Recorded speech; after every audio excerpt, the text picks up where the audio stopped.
Tantor Audio, a division of Recorded Books, presents Fiancé by Fate by Jennifer Shirk, narrated by Samantha Cook. Chapter 1. You're not doing anything wrong. Sabrina Cassidy took a deep breath and waited for the psychic to shuffle the cards. You're not doing anything wrong. She repeated the thought again for good measure, and because she liked to hear herself think. Eating an entire cake? Sure, she could feel guilty. Lying on a resume? Oh yeah, she'd certainly feel terrible about that one. But asking a psychic for information on her fiancé? Not a chance. She was sure any woman in her position would do exactly the same thing. Pretty sure, anyway. The psychic placed the third Fate tarot card down on the table with such careful attention to spacing that Sabrina was almost afraid to breathe on it. The woman seemed a stickler for details, except when it came down to her name, Madame Butterfly. The psychic was neither Japanese nor even really female, for that matter, but so far she seemed to know what she was talking about, so Sabrina was willing to let those things slide. Sabrina glanced at her friend, sitting next to her. Maddie's eyes were looking sleepy, and she was trying hard to stifle a yawn. Sabrina had to admit, watching Madame Butterfly was a little like watching a slug race. They had already been there for more than 20 minutes and were just starting to get to the good stuff. It was Maddie's suggestion that they come to get their fortunes told tonight. She thought Sabrina needed some fun, a distraction to help her forget about her recent fiancé problems. But Sabrina took the readings much more seriously than that.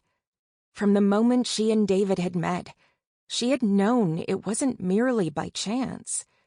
It was something more. The date, the timing. David was her destiny. And although she and her fiancé were on a temporary break right now, Sabrina knew in her heart they would be together again. Of course, if she could hear that same thing from the psychic, it'd make her feel much better. I see a man in your future, the psychic began in a raspy voice. Her Adam's apple bobbed up and down as she closed her eyes and laid her palms on the cards. Sabrina blinked and tried hard to focus on what she was saying, and not on the hair of Madame's knuckles. A man. Wow, that narrows it down, Maddie muttered. Sabrina shushed her. Madame Butterfly opened one false-lashed eye and aimed a definitive glare at Maddie, then continued on. He's very handsome. Sabrina shot a knowing grin at Maddie. David was handsome, and smart, and successful. He was just finishing his orthopedic surgery residency at Mass General. The psychic opened her eyes, tapping a long, painted blue nail on top of one of the cards. He's wearing a white coat. Sabrina gasped. David's a doctor. That could be his lab coat you're talking about. Madame Butterfly nodded emphatically. Yes, I see that. Now you see that, Maddie added, folding her arms over her chest. It was Sabrina's turn to glare at her friend. Maddie, please, don't make me kick you out of here. You can't kick me out. I'm the one who paid. The table suddenly buzzed. Madame leaned forward and blew out her candle. I'm afraid our time is up, she said in a regretful tone. Please exit to your left. What? But, wait, Sabrina pleaded. One last thing. I have to know. Do you see us? She tried to calm her voice. I mean, will David and I get back together in my future? Madame Butterfly studied the cards for several agonizing seconds, then looked straight into Sabrina's eyes. Yes, most definitely. I knew it. Sabrina elbowed Maddie with a grin. I told you we were meant to be. Ah, the psychic said, waving a finger in Sabrina's face. You must be careful with this knowledge. You are still the creator of your own destiny. A dry smile slowly kicked at the corners of her mouth. "Don't overlook the journey, my dear." Sabrina frowned. Journey? But I don't understand. You said David and I would get back together. Madame Butterfly stood and threw her heavily ringed hands in the air. "Sorry. You want more information? You need to pay. And also reschedule. I have an appointment waiting." Maddie grabbed Sabrina's arm and yanked her up. "We're not paying more. But thanks for the entertainment. It was a real hoot." Sabrina allowed herself to be pulled out the door, even though she was seriously tempted to shill out the extra money. A little journey clarification would be nice to have. Once they were outside, Sabrina turned to her friend. "Hey, just so you know, that wasn't entertainment. That was for real. Everything Madame Butterfly said was spot on." Maddie snorted. "Easy for you to say. At least you got white coat. All I got was lots of hair in my relationship destiny. Now I'm going to have to make a guy remove his shirt before I date him." Sabrina laughed. "Aha! I knew you believed." "I don't." Her friend bit her lip, then grinned. "Well, maybe a little," she admitted. "Now I need a drink. Let's stop over there." She pointed across the street to a Tex-Mex bar and restaurant. "You owe me a margarita after that one." "Okay, deal." The truth was, all that psychic journey stuff gave Sabrina a headache, and she needed a drink too. Plus, it was unusually warm for an October night in Boston. Tons of people were out walking along the streets in the Back Bay, and although the restaurant was packed, they managed to snag a high-top table in the corner of the bar. After the waitress took their drink orders, Maddie scanned the crowd and grinned. "I think we struck gold. Lots of hotties here tonight," she said, waggling her eyebrows up and down. Sabrina shook her head, but glanced around anyway. Yeah, there were some cute guys, but she only had eyes for one, and unfortunately, he wasn't there. "You can meet your hottie. I'm an engaged woman, remember?" Maddie pursed her lips. "You were an engaged woman." "David said this split was just temporary while he figured some things out. Besides, you heard what Madame Butterfly said. We will be getting back together. As far as I'm concerned, I'm still engaged." Maddie blew her wavy blonde hair out of her eyes. "Now I'm sorry I suggested going to that psychic. I was hoping it would get you to forget about David and his 'I think we need a little separation' theory." Sabrina lifted her chin. "Hey, it happens to be a good theory. Says David. No, says me too. It's actually very mature when you think about it. Maybe we did rush into our engagement a little. Better to take a small step back now and make sure this is what he really wants. It's a big commitment, and I appreciate that he's not taking it lightly." Although a little niggle of doubt, despite what Madame Butterfly had said, wormed its way into her thoughts. She pasted on a bright smile when the waitress brought their drinks and wiped the thought out of her mind. After the waitress turned away, Maddie lifted up her glass in a toast. "Well, here's to a hottie for me and good karma for you and David." Sabrina smiled. "I'll drink to that." She took a healthy sip and swallowed appreciatively. The margarita was the perfect combination of sweet and sour, and as she licked the salt from her lips, she enjoyed the heady kick of the tequila. She was such a lightweight when it came to alcohol. Maddie leaned in with a wicked grin. "Remember when you talked me out of that tattoo for my birthday? Well, I was thinking—" A strange look crossed her face, and she trailed off. "You were thinking what?" "Nothing." Maddie's eyes grew round, and then she ducked her head. With a shaky hand, she lifted her margarita to her lips and downed half of it. "I was thinking nothing. Let's finish our drinks and get out of here." "But we just got here, and you said there were lots of hotties." "Not that many," Maddie said, her voice escalating. In fact, did I mention I needed glasses? Hey, I have a great idea. Let's go get my eyes examined. I think there's a 4 Eyes around the corner. What's the matter with you?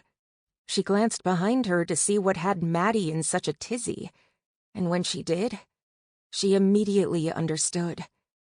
Her fiancé, David, was standing on the other side of the bar talking to a beautiful redhead. Sabrina's heart dropped further when he grinned at something the woman said, then handed her a glass of wine. Sabrina bit her lip until it throbbed. David, with another woman. She had to look away, or she was going to be sick. Maddie placed her hand over Sabrina's and squeezed. Hey, I'm sorry you had to see that, but pull it together. Don't sit here and let him do this to you. You should go confront him. Her chest hurt, and she wanted to scream, but she shook her head instead. No, I couldn't do that, she said, trying to control the tremor in her voice. David wouldn't want a scene. Maddie scowled. David wouldn't want a scene? Forget what that jackass wants. No, I can't. Well, don't you worry, her friend said, patting her hand. I personally love a good scene, so I'll be more than happy to cause one for you. Maddie, sliding off her stool, pulled Sabrina from her daze. She grabbed Maddie's arm. No, don't. It's nothing. I've seen her before. I think she's a doctor at the hospital. Maddie looked back at David with her eyes narrowed. A coworker? Maybe. He's not touching her or making any googly eyes, I'll give him that much. There are 2 other men with them, too. Relief flooded her senses, and she was able to breathe again. See? She picked up her drink and took a healthy gulp. It's business. Now sit down before he sees us, please. Oh, fine, her friend huffed. Looks like they're going into the restaurant now anyway. She sat back down but still looked petulant. Honestly, Sabrina, you should go over there and say hello. If he's truly out on business, then neither of you have anything to feel guilty about.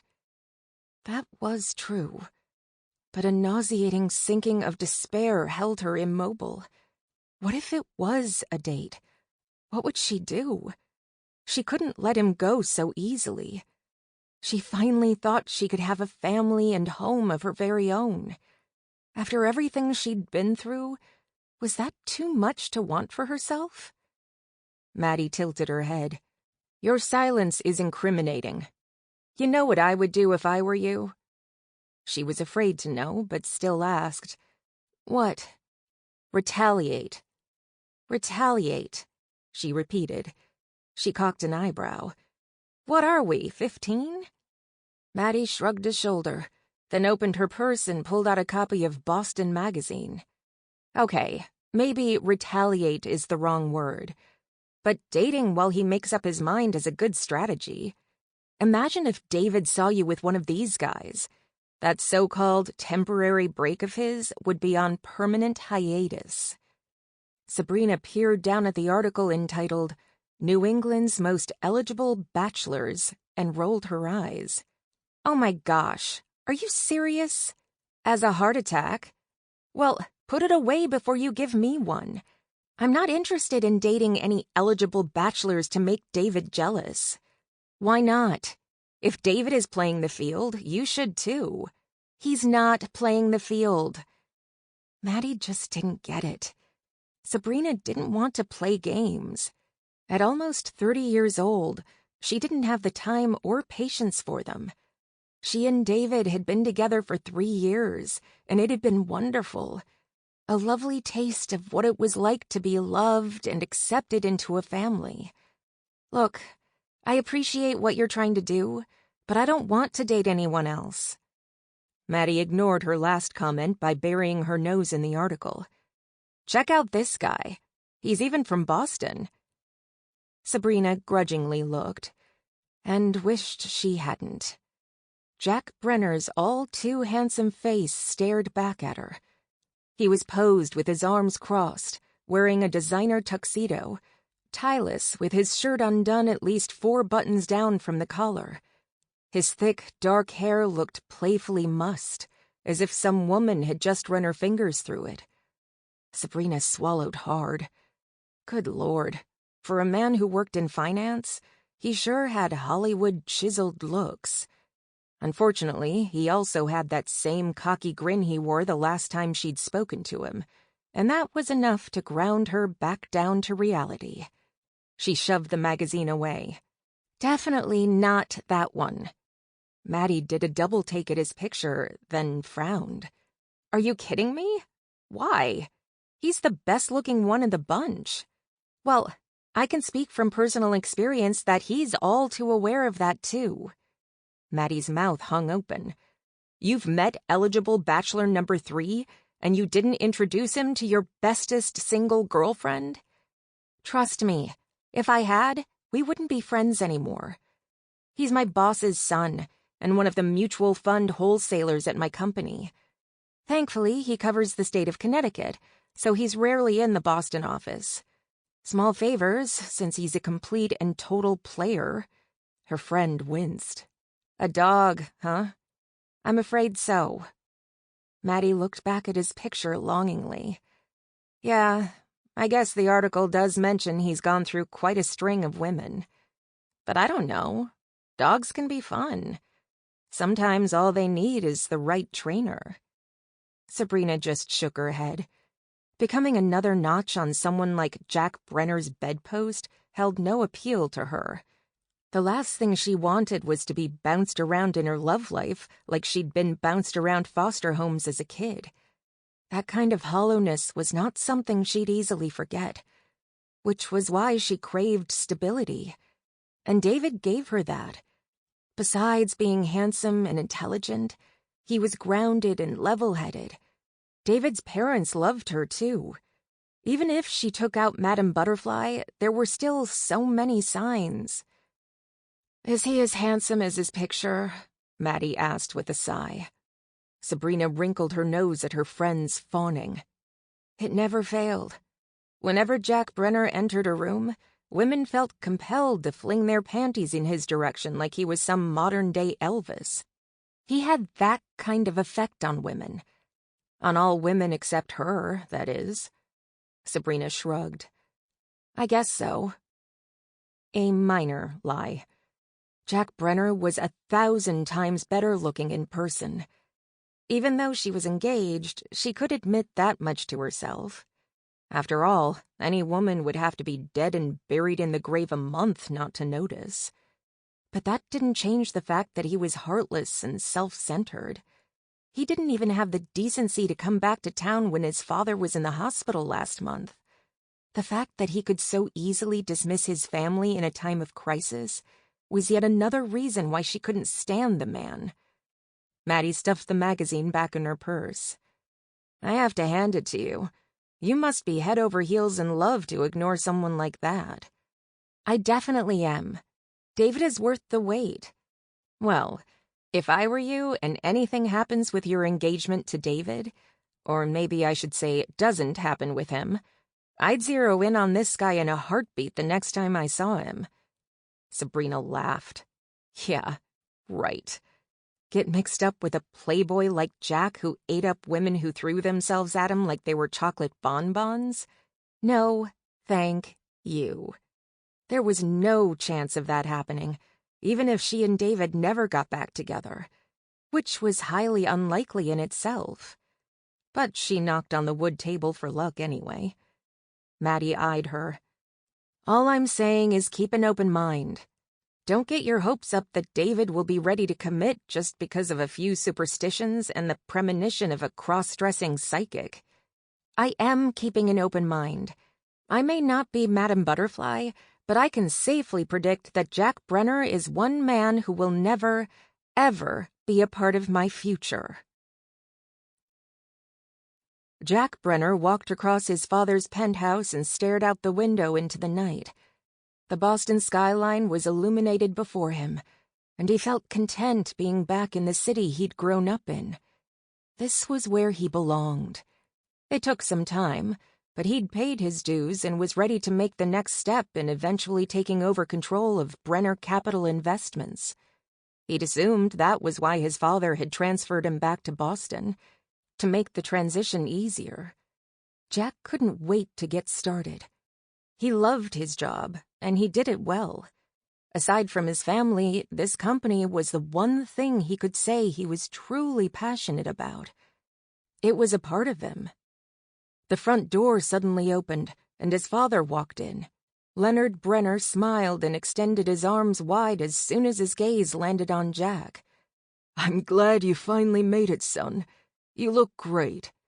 "Thanks. It's been a while," he said, giving his father an extra clap on the back. He stepped away and tried not to appear obvious as he assessed his father's appearance. At least on the surface, his dad looked fit and healthy. Taking a deep breath, Jack hesitated, not sure he wanted to hear the answer to his next question. "So, how do you feel?" His dad gave him a crooked smile as he rubbed his chest. "The old heart's still ticking, if that's what you want to know. I'm sorry to tell you that it'll take more than a little angina to force me to retire." His smile grew wider, and he looked at Jack with a thoughtful expression. "You know, I'm really glad you're back. Maybe it was worth getting sick to have you home where you belong."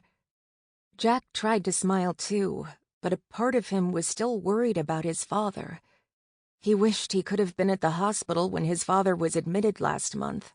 He would have liked to talk with the doctors personally. Since his mom's death, his dad was everything to him.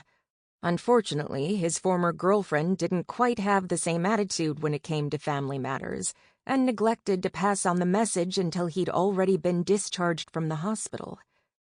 "Yeah, I'm glad to be back. The traffic here is crap as per usual.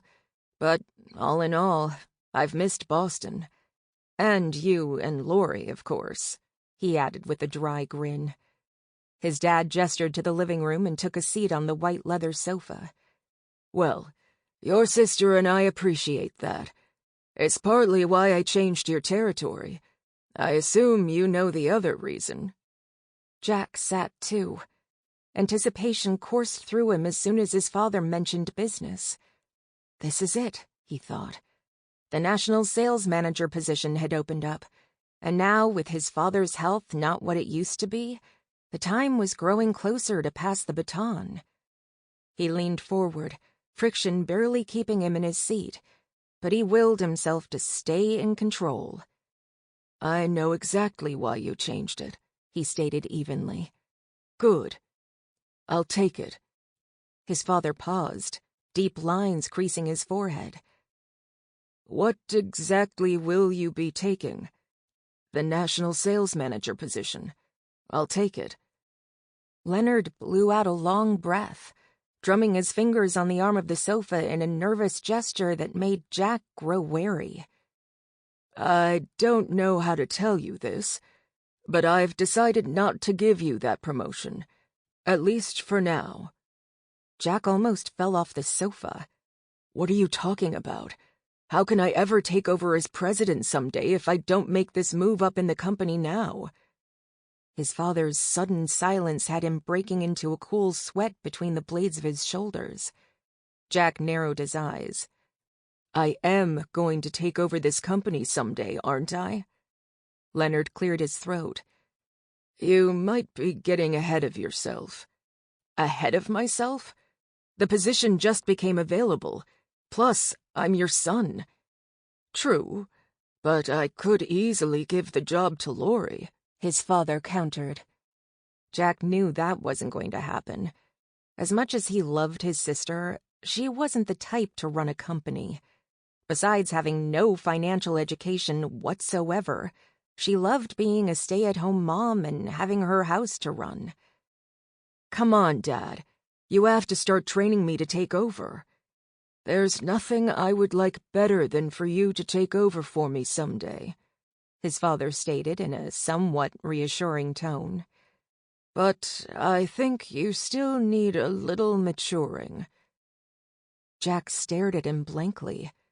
"Maturing? I'm 34 years old. Now, that's just a number, his father said with a chuckle. Nothing else. What are you talking about, then?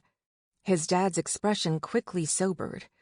Well, the stockholders seem to have some issues with your reputation and how it could affect the company in the long run.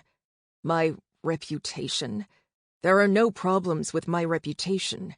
I'm your #1 wholesaler on the East Coast.